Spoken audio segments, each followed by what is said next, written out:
قال الله تعالى في القرآن المجيد أعوذ بالله من الشيطان الرجيم يا أيها الذين آمنوا اتقوا الله حق تقاته ولا تموتن إلا وأنتم مسلمون صدق الله العظيم. സ്നേഹാദരണീയരായ സഹോദരന്മാരെ, സഹോദരിമാരെ, സത്യവിശ്വാസികളെ, അല്ലാഹു സുബ്ഹാനഹു വ തആല കൽപ്പിച്ചത് പ്രകാരം ജീവിതത്തിന്റെ എല്ലാ ഓരോ സന്ദർഭങ്ങളിലും തഖ്വ ഉള്ളവരായിരിക്കുവാൻ പരമാവധി പരിശ്രമിക്കണമെന്ന് ആദ്യമേ തന്നെ വസിയത്ത് ചെയ്യുകയാണ്. അല്ലാഹു സുബ്ഹാനഹു വ തആല നമ്മെ എല്ലാവരെയും അനുഗ്രഹിക്കുമാറാകട്ടെ. നമ്മുടെ പോരായ്മകളൊക്കെ അല്ലാഹു സുബ്ഹാനഹു വ തആല പരിഹരിച്ചു തരുമാറാകട്ടെ. വിശുദ്ധ ഖുദ്സിന്റെ മോചനത്തിനു വേണ്ടി പൊരുതിക്കൊണ്ടിരിക്കുന്ന നമ്മുടെ സഹോദരന്മാർ, സഹോദരിമാർ, അല്ലാഹു അവർക്ക് വിജയം എളുപ്പമാക്കി കൊടുക്കുമാറാകട്ടെ. അവരുടെ ഷഹാദത്ത് അല്ലാഹു സ്വീകരിക്കുമാറാകട്ടെ. നമ്മുടെ ജീവിതത്തില് സന്തോഷവും സമാധാനവും, നമ്മുടെ കുടുംബത്തിൽ ശാന്തിയും ഉണ്ടാകുന്നതിന് അനിവാര്യമായും നാം സ്വീകരിക്കേണ്ടുന്ന ഒരു കാര്യത്തെ സംബന്ധിച്ചാണ് ഇന്ന് സംസാരിക്കുന്നത്. നാം ജീവിക്കുന്ന ഈ ലോകം എന്ന് പറയുന്നത് വലിയ അവകാശബോധമുള്ള, അവകാശങ്ങളെ കുറിച്ച് ധാരാളം സംസാരിക്കുകയും പഠിപ്പിക്കുകയും പ്രക്ഷോഭങ്ങൾ നടത്തുകയും ഒക്കെ ചെയ്യുന്ന ഒരു കാലമാണ്. എന്നാൽ അവകാശങ്ങളെ കുറിച്ച് ധാരാളം പറയുമ്പോഴും നമ്മുടെ ബാധ്യതകളെ സംബന്ധിച്ച് ആരും പറയുന്നില്ല. നമ്മുടെ കടപ്പാടുകളെ കുറിച്ച് എവിടെയും കേൾക്കുന്നില്ല. യഥാർത്ഥത്തിൽ നാം ഓരോരുത്തരും നമ്മുടെ ബാധ്യതകളും ഉത്തരവാദിത്തങ്ങളും നിർവഹിക്കുകയാണെങ്കിൽ മറ്റുള്ളവർക്ക് അവരുടെ അവകാശങ്ങൾ സ്വയം തന്നെ വന്നു ചേരും എന്നാണ് ഒന്നാമതായി നാം മനസ്സിലാക്കേണ്ടത്. പരിശുദ്ധ ദീനുൽ ഇസ്ലാം തീർച്ചയായും അവകാശങ്ങളെ കുറിച്ച് പറഞ്ഞിട്ടുണ്ട്. സൃഷ്ടികളിൽ നിന്ന് അല്ലാഹുവിന് ലഭിക്കേണ്ട അവകാശങ്ങളുണ്ട്. സൃഷ്ടികൾ തമ്മിൽ ലഭിക്കേണ്ടുന്ന അവകാശങ്ങളുണ്ട്. പക്ഷെ ഈ അവകാശങ്ങളെ കുറിച്ചൊക്കെ പറഞ്ഞിട്ടുള്ളത് ബാധ്യതാ നിർവഹണത്തോട് ചേർത്തുകൊണ്ടാണ്. കുട്ടികള് മാതാപിതാക്കളോടുള്ള ബാധ്യത നിർവഹിച്ചാൽ കുട്ടികളിൽ നിന്ന് അവർക്കുള്ള അവകാശം കിട്ടും, തിരിച്ചും കിട്ടും. വിദ്യാർത്ഥികൾ അധ്യാപകരോടുള്ള ബാധ്യത നിർവഹിച്ചാൽ അധ്യാപകർക്ക് ലഭിക്കേണ്ടത് കിട്ടും, തിരിച്ചും ഈ ബാധ്യതാ നിർവഹണത്തിലൂടെ അവകാശങ്ങൾ ലഭിക്കും.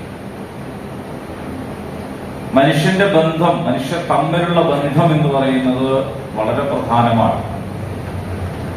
അല്ലാഹുവുമായിട്ടുള്ള ബന്ധം തന്നെ പൂർത്തീകരിക്കണമെങ്കിലും മനുഷ്യനും തമ്മിലുള്ള ബന്ധം നന്നായി തീരണം. ഇത്രയൊക്കെ ആമുഖമായി പറഞ്ഞിട്ട് നമ്മുടെ വിഷയത്തിലേക്ക് പ്രവേശിക്കുകയാണെങ്കിൽ ഞാൻ പറയുന്നത്,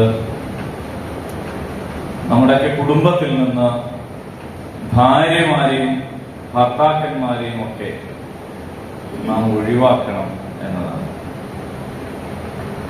ഭാര്യമാർ, ഭർത്താക്കന്മാർ, ഇതാണ് കുടുംബത്തിന്റെ അടിത്തറ എന്ന നിലയിലാണ് നമ്മൾ കുടുംബത്തെ കെട്ടിപ്പടുക്കുന്നത്. യഥാർത്ഥത്തിൽ ഏതൊരു പദവും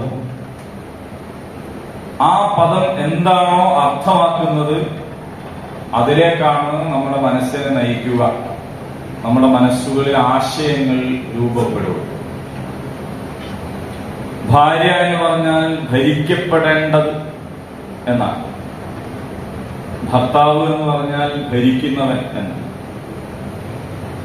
അപ്പൊ ഇങ്ങനെയുള്ള ബന്ധമാണ് ഒരു കുടുംബത്തിൽ ഉണ്ടാകുന്നതെങ്കിൽ നമ്മൾ അവരെ കുറിച്ച് ബാറകല്ലാഹു ലക്കുമാ എന്ന് പ്രാർത്ഥിച്ചാൽ, നിങ്ങൾക്ക് അള്ളാഹുവിന്റെ അനുഗ്രഹം ഉണ്ടാകട്ടെ എന്ന് പ്രാർത്ഥിച്ചാൽ അതൊരു പൂർണ്ണതയിൽ എത്തുകയില്ല.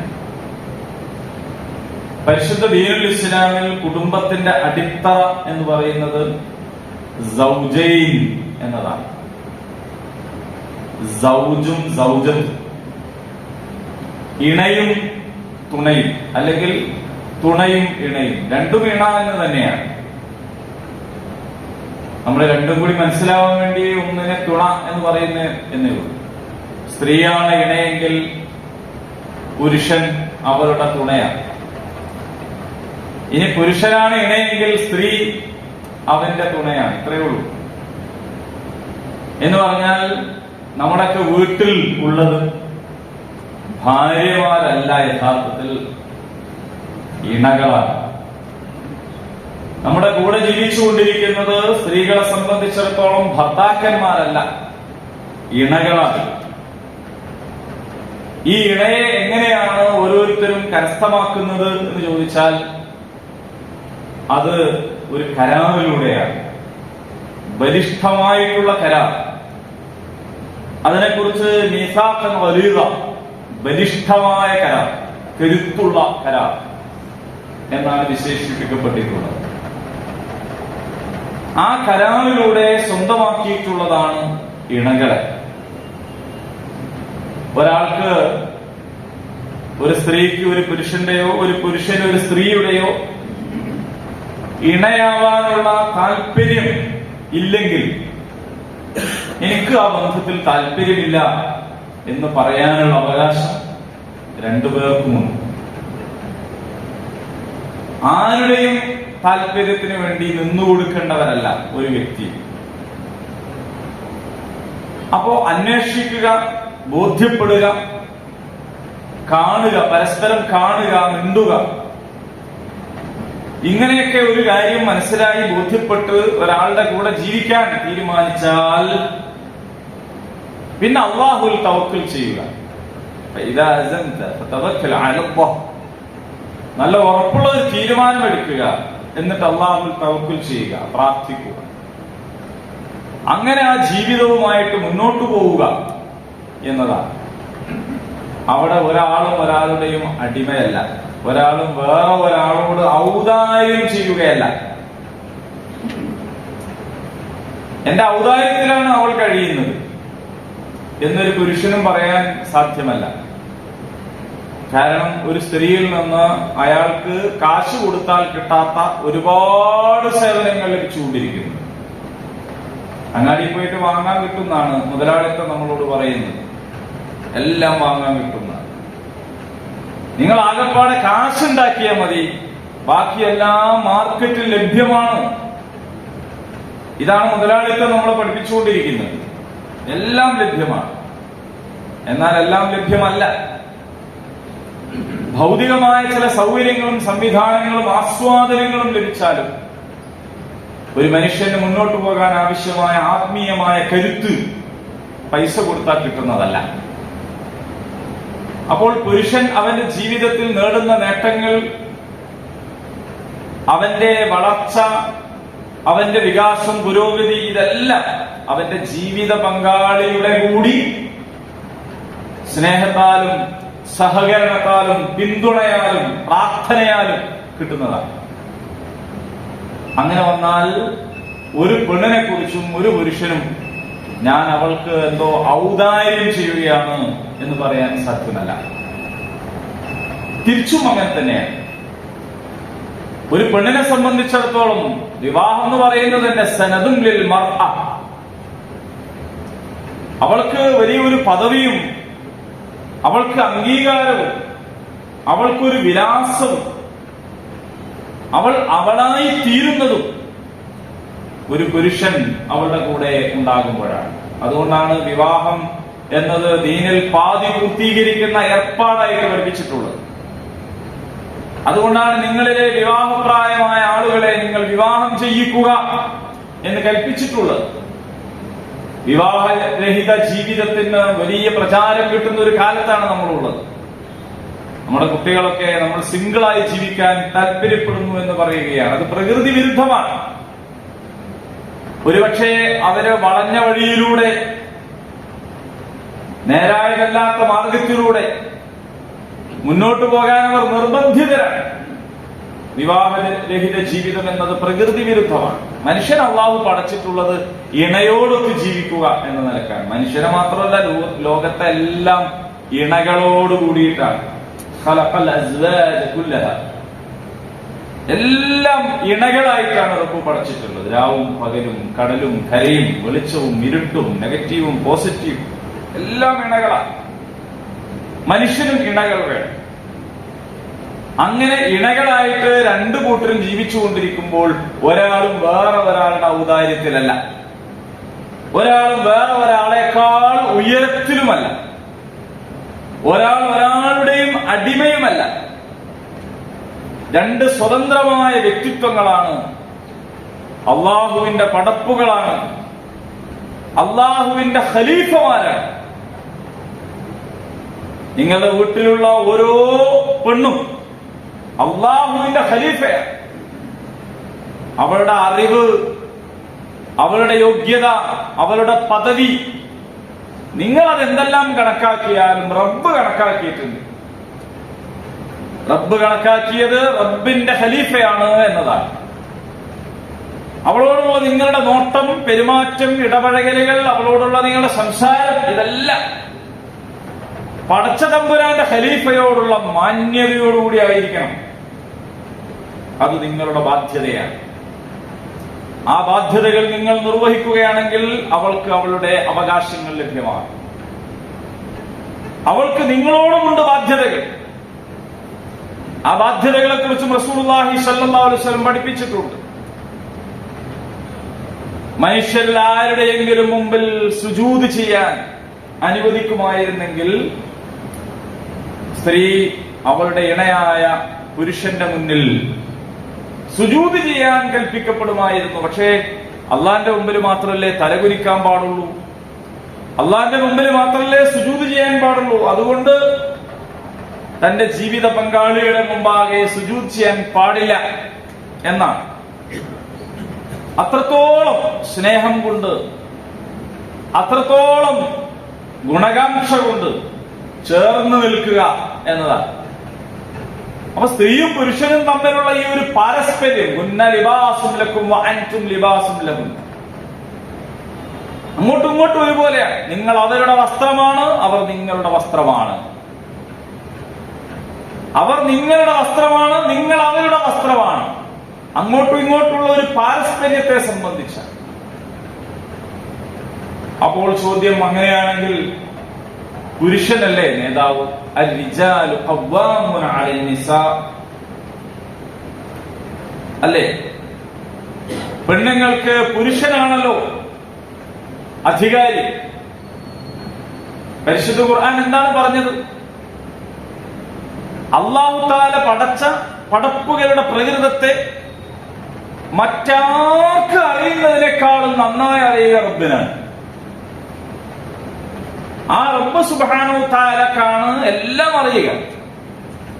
അവന്റെ ഇൽമ് നമുക്ക് ഉൾക്കൊള്ളാൻ കഴിയാത്ത അത്രയും ആണ്.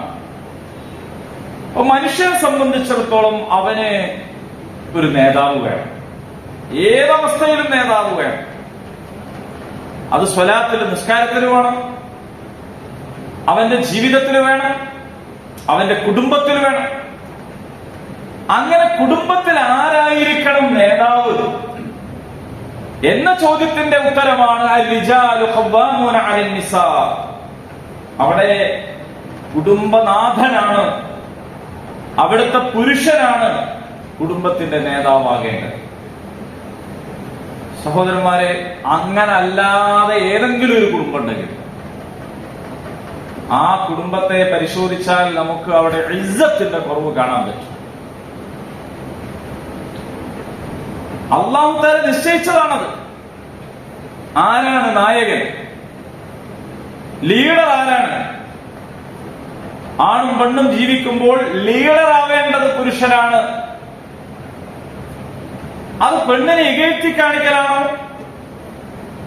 അത് പെണ്ണിനേക്കാൾ പുരുഷൻ പ്രത്യേകമായി എന്തെങ്കിലും നിലക്ക് പരിഗണിക്കപ്പെട്ടതാണോ?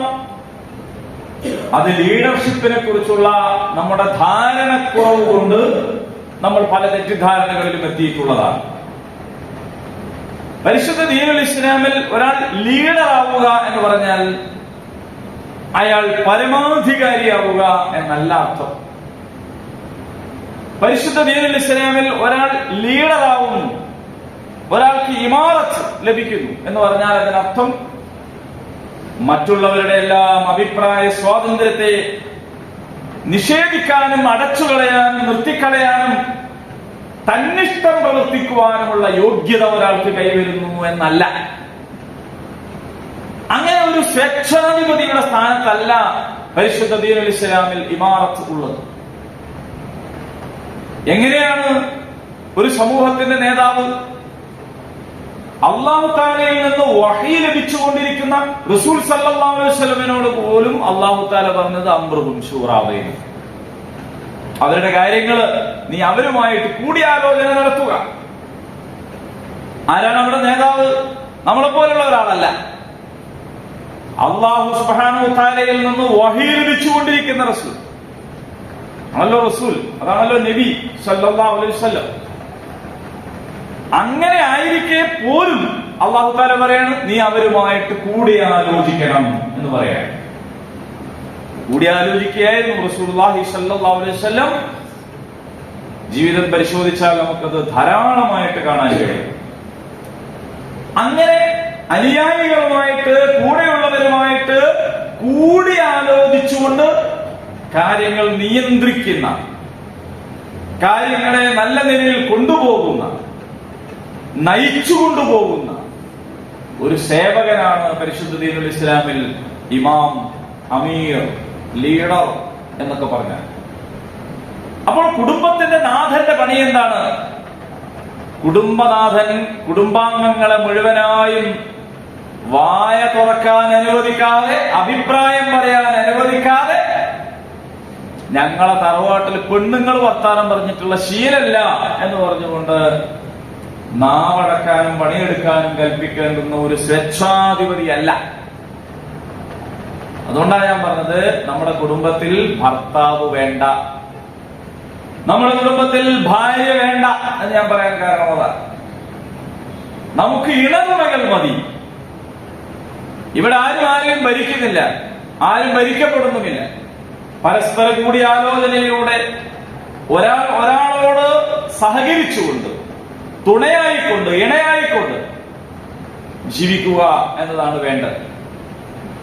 ട്രെയിൻ മുന്നോട്ട് പോകുന്നത് അതിന് മുമ്പിലുള്ള എഞ്ചിൻ അതിനെ വലിച്ചു കൊണ്ടുപോകുമ്പോഴാണ്. കുടുംബനാഥന്മാർ മനസ്സിലാക്കണം, കുടുംബനാഥൻ ഈ എഞ്ചിന്റെ സ്ഥാനത്താണ് ഉള്ളത്. എഞ്ചിനാണ് ഇത്രയും ബോഗികളെ, യാത്രക്കാരെ വലിച്ചു കൊണ്ടുപോകുന്നത്. എഞ്ചിൻ ഇല്ലെങ്കിൽ അത് നിശ്ചലമായി പോകും. അതുകൊണ്ടാണ് യതീമുകളെ നിങ്ങൾ പ്രത്യേകം പരിഗണിക്കണമെന്ന് പറഞ്ഞത്. അതുകൊണ്ടാണ് അവർക്ക് മുന്നോട്ട് പോകുവാനുള്ള വിഭവങ്ങൾ നിങ്ങൾ നൽകണമെന്ന് പറഞ്ഞത്. അതുകൊണ്ടാണ് അവർക്ക് അന്നവും, അവർക്കാവശ്യമായ ജീവിത സൗകര്യങ്ങളും, അവർക്കാവശ്യമായ വിദ്യാഭ്യാസവും ഒക്കെ സമൂഹത്തിന്റെ ബാധ്യതയാണ് എന്ന് പറഞ്ഞത്. എഞ്ചിൻ അനിവാര്യമാണ്. പക്ഷെ ഈ എഞ്ചിൻ പ്രസക്തമാകുന്നത് എപ്പോഴാണ്? പിറകിൽ ബോഗി ഉണ്ടാകുമ്പോഴാണ്. നമ്മൾ റെയിൽവേ സ്റ്റേഷനിൽ ഇങ്ങനെ നിൽക്കുമ്പോൾ എഞ്ചിൻ മാത്രം വരികയാണെങ്കിൽ ആരെങ്കിലും പരിഗണിക്കുമോ? ആരും പരിഗണിക്കൂല. ഇരുന്ന സീറ്റിൽ നിന്ന് ആരെങ്കിലും എഴുന്നേൽക്കുമോ? ആരും എഴുന്നേൽക്കൂല. എന്താ കാര്യം? ആ എഞ്ചിൻ ഇങ്ങനെ തനിച്ചു പോവാണ്. ആർക്ക് പോണത്? അതിന്റെ പിറകിൽ മറ്റു ബോഗികൾ കൂടി യോജിപ്പിച്ച് കണക്ട് ചെയ്ത് അങ്ങനെ ഒരു എഞ്ചിൻ വരുമ്പോഴാണ് അതിനെയാണ് ആളുകൾ കാത്തിരിക്കുന്നത്, അതിനെയാണ് പരിഗണിക്കുന്നത്. അപ്പൊ കുടുംബനാഥന്മാർ മനസ്സിലാക്കിക്കൊള്ളുക, നിങ്ങൾ കുടുംബനാഥന്മാരാകുന്നത് നിങ്ങൾ ഇവരെ കൂടെ കൂട്ടുമ്പോഴാണ്, നിങ്ങൾ അവരെ പരിഗണിക്കുമ്പോഴാണ്, നിങ്ങൾ അവർക്ക് ആവശ്യമായത് നൽകുമ്പോഴാണ്. അതുകൊണ്ടാണ് റസൂലുള്ളാഹി സ്വല്ലല്ലാഹു അലൈഹി വസല്ലം പറഞ്ഞത്, ഒരാൾ പോകുന്നു, അയാളുടെ കുടുംബത്തിന് ഉപജീവന മാർഗം കണ്ടെത്താനാണ് പോകുന്നതെങ്കിൽ അയാൾ അല്ലാഹുവിന്റെ മാർഗത്തിലാണ്. നോക്കൂ നിങ്ങൾ, അയാളുടെ വീട്ടിൽ അയാളുടെ ജീവിത പങ്കാളിക്കും മക്കൾക്കും ജീവിത വിഭവങ്ങൾ കൊടുക്കാൻ വേണ്ടിയിട്ടാണ് അയാൾ പോകുന്നതെന്ന് വിചാരിക്കുക, എങ്കിൽ അയാൾ അല്ലാഹുവിന്റെ മാർഗത്തിലുള്ള പോക്കാണ്. കാരണം നിങ്ങൾ കുടുംബനാഥന്മാരാകുന്നത്, നിങ്ങൾ നായകന്മാരാകുന്നത്, നിങ്ങൾക്ക് പ്രസക്തി ഉണ്ടാകുന്നത് എപ്പോഴാണ്? അത് അവരെ കൂടി നിങ്ങളുടെ സ്വപ്നങ്ങളിൽ, നിങ്ങളുടെ യാത്രകളിൽ, നിങ്ങളുടെ വിജയത്തിൽ, നിങ്ങളുടെ ഉയർച്ചയിൽ അവരെ നിങ്ങൾ കൂട്ടുമ്പോഴാണ്. അതിൽ ജീവിത പങ്കാളികളായ ഇണകൾ മാത്രമല്ല, നിങ്ങളുടെ മക്കൾക്ക് അതിൽ സ്ഥാനമുണ്ടാകണം, നിങ്ങളുടെ സഹോദരി സഹോദരന്മാർക്ക് സ്ഥാനമുണ്ടാകണം, നിങ്ങളുടെ പേരക്കുട്ടികൾക്ക് സ്ഥാനമുണ്ടാകണം. അവരെയൊക്കെ പരിഗണിക്കുന്ന ഒരു സാഹചര്യത്തിലെ നിങ്ങൾ നിങ്ങളാവുകയുള്ളൂ, അല്ലാഹു നിങ്ങളെ പരിഗണിക്കുകയുള്ളൂ എന്നതാണ്. അങ്ങോട്ടും ഇങ്ങോട്ടുമുള്ള ബാധ്യതകൾ നിർവഹിക്കുക. അല്ലാഹു പറയുകയാണ്, വആശിറൂഹുന്ന ബിൽ മഅറൂഫ്, നിങ്ങൾ നിങ്ങളുടെ ഇണകളോട് വളരെ മാന്യമായിട്ട് സഹവർത്തിക്കുക. സഹോദരന്മാരെ, ചില ആൾക്കാർ, നമ്മളെ കുറിച്ചൊന്നും അല്ലല്ലോ, ചില ആളുകളുണ്ട്, അവര് പുറത്തൊക്കെ വളരെ ഉഷാറാണ്, പൊതുവേദികളിലും സ്ഥലങ്ങളിലൊക്കെ വളരെ ഗംഭീരന്മാരാണ്, നല്ല വസ്ത്രം ധരിച്ച് നല്ല മാന്യന്മാരായി, കമ്മിറ്റികളിലൊക്കെ വളരെ മാന്യന്മാരാണ്, പൊതുസമൂഹത്തിൽ അറിയപ്പെടുന്നവരാണ്, എല്ലാവരുടെ വിഷയത്തിൽ ഇടപെടുന്നവരാണ്, കാരുണ്യമുള്ളവരാണ്, സ്നേഹമുള്ളവരാണ്, അവലംബമാണ്. വീട്ടിൽ കയറിയാലോ, വീട്ടിൽ ഇയാളെ അല്ലാതായി മാറുക, വീട്ടിൽ അയാളുടെ ഭാര്യ അടിമയായിട്ടാണ് കാണുന്നത്, അവരുടെ വാക്ക് യാതൊരു പ്രസക്തിയും ഒരു വിലയും കൽപ്പിക്കുകയില്ല, അവരുടെ അഭിപ്രായത്തിന് വില കൽപ്പിക്കുകയില്ല, സാധിച്ചു കൊടുക്കാൻ പറ്റുന്ന ആവശ്യം പോലും സാധിച്ചു കൊടുക്കൂല. അങ്ങനെ ആവുകയാണെങ്കിൽ അതിനേക്കാൾ അപ്പുറം വലിയ കാപ്പട്യം വേറെന്താണുള്ളത്? അതിനേക്കാൾ വലിയ കാപ്പട്യം ഒരു മനുഷ്യൻ, അതിനേക്കാൾ വലിയ കപടനാവാൻ എങ്ങനെ സാധിക്കും? ചില ആളുകൾ പറയും, മക്കൾക്ക് എന്നെ വലിയ പേടിയാണ്, എന്റെ നേർക്ക് നേരെ നിന്ന് സംസാരിക്കുക പോലുമില്ല എന്റെ മക്കൾ എന്ന് പറയും. അങ്ങനെയുള്ള ആളുകൾ എങ്ങനെയാണ് നല്ല സഹവർത്തിത്വത്തിന്റെ മാതൃകയാവുന്നത്? ഈ വിഷയത്തിലൊക്കെ റസൂലുള്ളാഹി സ്വല്ലല്ലാഹു അലൈഹി വസല്ലം ആണല്ലോ നമ്മുടെ മാതൃക. റസൂൽ സല്ലല്ലാഹു അലൈഹി വസല്ലം ജീവിത പങ്കാളികൾക്ക് അവസരം കൊടുത്തു. അത് കുടുംബത്തിൽ കറിവെക്കേണ്ടത് എന്താണ്, വീട്ടിൽ ഫർണിച്ചർ വാങ്ങേണ്ടത് എങ്ങനെയുള്ളതാണ്, വീട് പണി നടക്കുമ്പോൾ അവിടെ ഓരോന്നും എങ്ങനെ ഫിറ്റ് ചെയ്യണം എന്ന വിഷയത്തിൽ മാത്രമല്ല, അതിലൊക്കെ അവർക്ക് അഭിപ്രായം പറയാൻ കഴിയണം. അതിൽ മാത്രമല്ല, ഇസ്ലാമിക ചരിത്രത്തിലെ സുപ്രധാനമായ ഹുദൈബിയ സന്ധിയുടെ നേരത്ത്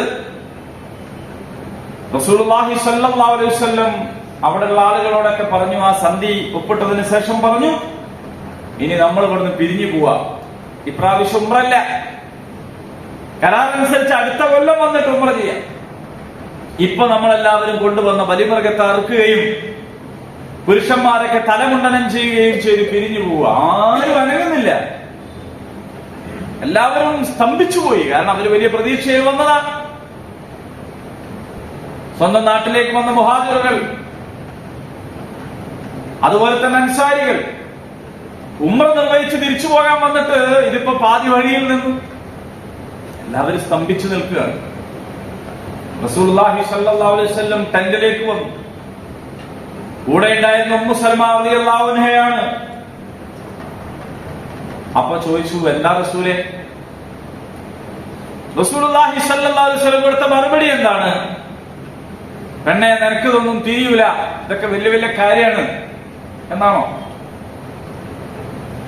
ഇത് എന്ന് പറയുന്നത് ഒരു വലിയ രാഷ്ട്രീയ പ്രശ്നമാണ്, നിനക്കിത് മനസ്സിലാവൂല, നീ എന്തിനാ ഇതിൽ ഇടപെടുന്നത്, ഉണ്ടാകുന്ന വയ്ക്കുമെന്നാണോ?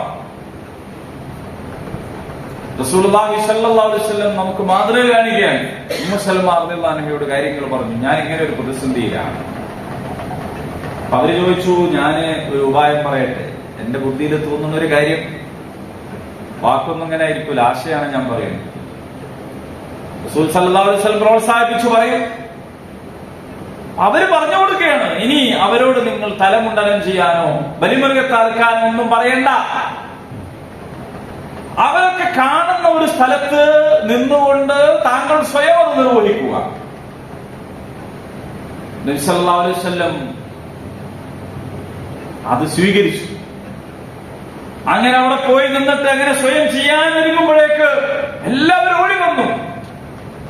പശ്ചാത്താപ മനസ്സോടുകൂടി, കുറ്റബോധത്തോടുകൂടി ഓടി വന്നു. എന്നിട്ടത് നിർവഹിച്ചു. നമ്മുടെ വീട്ടിലെ കാര്യങ്ങളിൽ പോലും നമുക്ക് നമ്മുടെ ജീവിത പങ്കാളികളോട്, മക്കളോട് അഭിപ്രായം ചോദിക്കാൻ കഴിയുന്നില്ലെങ്കിൽ നമ്മൾ എന്ത് സുന്നത്തെടുക്കുന്ന ആൾക്കാരാണ്? നമ്മുടെ നമസ്കാരത്തിലും അതുപോലുള്ള കാര്യങ്ങളിലൊക്കെ, ആരാധനാനുഷ്ഠാന രംഗത്തൊക്കെ നമ്മൾ ചെയ്യുന്ന ചെറിയ ചെറിയ കാര്യങ്ങൾക്കാണോ സുന്നത്ത് എന്ന് പറയുന്നത്? അത് സുന്നത്ത് തന്നെയാണ്, നഫ്ലുകളാണ്.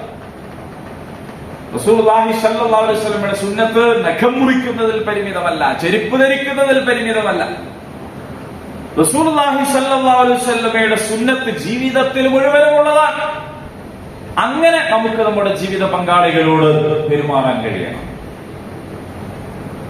ഭക്ഷണം ഉണ്ടാക്കുന്ന വിഷയത്തിലും, സൽക്കാരത്തിന്റെ വിഷയത്തിലും, യാത്രയുടെ വിഷയത്തിലും എല്ലാം പരസ്പരം ആളുകളുമായി, കുടുംബാംഗങ്ങളുമായിട്ട് അഭിപ്രായങ്ങൾ ചോദിക്കുക. എന്നിട്ട് സാധ്യമാകുന്നതിന്റെ പരമാവധി, ഇനിയിപ്പോ ഒരാളൊരു അഭിപ്രായം പറഞ്ഞത് ശരിയല്ല എന്ന് വിചാരിക്കുക, നമുക്ക് നല്ല ബോധ്യമുണ്ട് അത് നഷ്ടമാണ്, ബോധ്യമുണ്ട് ആ വഴി ശരിയല്ല, നമുക്ക് ബോധ്യമുണ്ട് എങ്കിൽ അവരെ ബോധ്യപ്പെടുത്തി കൊടുത്തുകൊണ്ട് നമ്മൾ നല്ല വഴി ഉപദേശിച്ചു പോവുക. എന്താണോ പറയുന്നത് അത് അപ്പാടെ അങ്ങനെ തന്നെ ചെയ്യുക എന്നതല്ല ഒരു ലീഡറുടെ ഉത്തരവാദിത്വം. അതിൽ ശരികേടുണ്ടെങ്കിൽ തിരുത്തി കൊടുക്കുക എന്നത് കൂടിയാണ്. ഇനി മനുഷ്യന്മാരല്ലേ, ഇങ്ങനെയുള്ള കരാറൊക്കെ ചെയ്താൽ ഒന്നിച്ച് ജീവിക്കുമ്പോ രണ്ട് മനസ്സല്ലേ രണ്ടാൾക്ക്. ഒരു മനുഷ്യനെ സംബന്ധിച്ചിടത്തോളം അയാളുടെ മനസ്സന്നെ ഒരു കാലത്തുള്ളത് പിന്നെ മാറുമല്ലോ. നമ്മൾ രാവിലെ വിചാരിച്ചായിരിക്കും ഇപ്പൊ വൈകുന്നേരം ആകുമ്പോൾ നമുക്ക് അഭിപ്രായം മാറുമല്ലോ. അപ്പൊ പിന്നെ രണ്ട് മനുഷ്യന്മാരുടെ മനസ്സ് തമ്മിൽ എത്ര അഭിപ്രായ വ്യത്യാസം ഉണ്ടാവും? ചിലത് അവരുടെ ജീവിതത്തിലുള്ളത് നിങ്ങൾക്ക് വെറുപ്പുള്ള കാര്യമായിരിക്കും.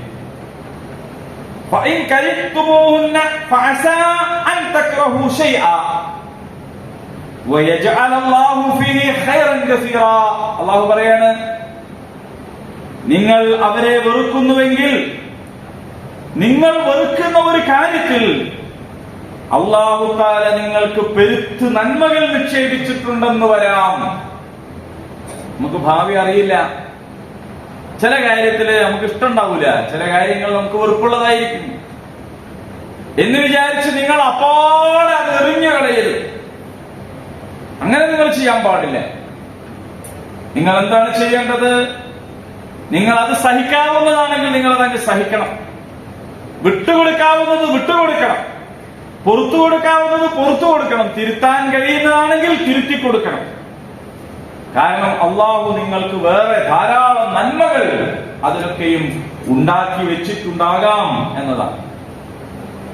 ഈ അർത്ഥത്തിൽ നമുക്ക് ഭാര്യമാരെ, ഭർത്താക്കന്മാരെ വേണ്ട എന്ന് തീരുമാനിക്കാൻ കഴിയണം. എന്നിട്ട് പരസ്പരം ഇണകളാണ്, തുണകളാണ് എന്ന ബോധ്യത്തോടുകൂടി കൊണ്ടുപോകാൻ നമുക്ക് സാധിക്കണം. ഖൈറുക്കും ഖൈറുക്കും ലിഅഹ്ലിഹി വഅന ഖൈറുക്കും ലിഅഹ്ലി. നിങ്ങളിൽ ഏറ്റവും നല്ല ആൾക്കാർ ആരെന്നറിയോ? ഞാൻ നേരത്തെ പറഞ്ഞതുപോലെ നമ്മളെ അറിഞ്ഞുകൂടാത്ത ഏതോ നാട്ടുകാർ നമ്മളെ കുറിച്ച് പോരിശ പറഞ്ഞത് കൊണ്ടായില്ല. നമ്മൾ അറിഞ്ഞുകൂടാത്ത എവിടെയോ കിടക്കുന്ന ആളുകൾ നമുക്ക് ഗുഡ് സർട്ടിഫിക്കറ്റ് തന്നത് കൊണ്ടായില്ല. നമുക്ക് സർട്ടിഫിക്കറ്റ് നൽകേണ്ടത് നമ്മുടെ ജീവിത പങ്കാളിയാണ്. പുരുഷന് പെണ്ണ് പറയണം അയാളെ കുറിച്ച്. അതേപോലെ തന്നെ തിരിച്ചു അങ്ങനെ തന്നെയാണ്. പെണ്ണിനെ കുറിച്ച് പുരുഷൻ അള്ളാന്റെ മുമ്പിൽ പറയണം, എനിക്ക് നല്ല റാഹത്താണ്, നല്ല തൃപ്തിയാണ് എന്ന് പറയാൻ കഴിയും. നമ്മളൊക്കെ അങ്ങനെയാണോ എന്ന് നമ്മളെ കുറിച്ച് നമ്മൾ പരിശോധിക്കുക. റബ്ബ് സുബ്ഹാനഹു വ തആലയെ സാക്ഷി നിർത്തിക്കൊണ്ട് പരിശോധിക്കുക. ആവശ്യമായ മാറ്റങ്ങൾ നമ്മുടെ ജീവിതത്തിൽ വരുത്തുക. അള്ളാഹുവിന് പൊരുത്തമുള്ള രീതിയിൽ നമ്മൾ ജീവിച്ചെങ്കിലേ മുസ്ലിമായിട്ട് മരിക്കാൻ നമുക്ക് സാധിക്കും. വലാ തമൂതുന്ന ഇല്ലാ വഅൻതും മുസ്ലിമൂൻ. നിങ്ങൾ മുസ്ലിങ്ങളായിക്കൊണ്ടല്ലാതെ മരിക്കുന്ന സാഹചര്യം ഉണ്ടായിക്കൂടാ. അള്ളാഹു സുബ്ഹാനഹു വ തആല നമ്മെ എല്ലാവരെയും അനുഗ്രഹിക്കുമാറാകട്ടെ.